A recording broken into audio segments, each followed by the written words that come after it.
Okay, one of the gentlemen, the man who they made take his shirt off in this cold, is now leaving with the police. He had some family here earlier, which were not very approving. I shut off the camera at that time because I don't think the family should have to deal with this. And I'm not going to put the family on camera if I can avoid it, because they have nothing to do with anything. They just came because there's a problem. But let me give you the rundown after talking to some of the people in the neighborhood, or at least I should say a person in the neighborhood. I'm going to summarize what happened. Approximately sometime before noon today, I should have looked at my watch and I didn't, which is very foolish of me. 3 people were coming down the street, 2 men and 1 woman. One of the men was armed. The woman was following after them, screaming, "Don't do this, don't do this."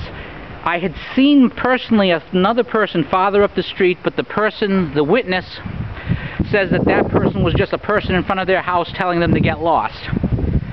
At this time, the people started heading back down the street.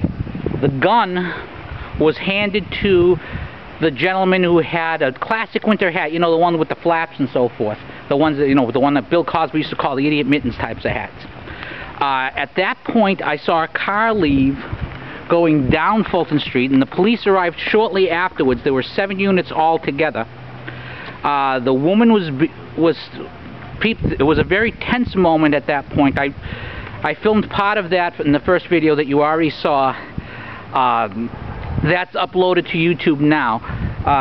The gentleman who they questioned, who they made take off his shirt and check out to look for a gun, I don't know if the police found a gun, was made to go with one of the police officers, I presume for questioning. In between that time, some of his before he was made to leave, some of the family had come by talking to the man. Again, I shut off the camera at that point because I don't want to make trouble for the family coming to help, because it's not their fault or their trouble. The police are still in the area.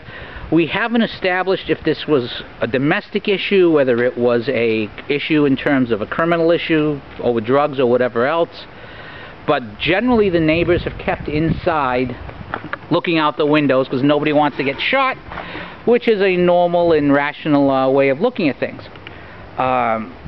No idea how this is going to turn out. Obviously I've got the show tomorrow, so I'm going to be a little tied up with that. But we'll check with the police a little bit later. Right now they're still in the middle of doing what they're doing, so I don't want to interrupt them while things are in process and while things may be volatile. But unless I'm mistaken, I think the fellow with the gun was passed off and the guy with it got out of there. But I can't swear to that.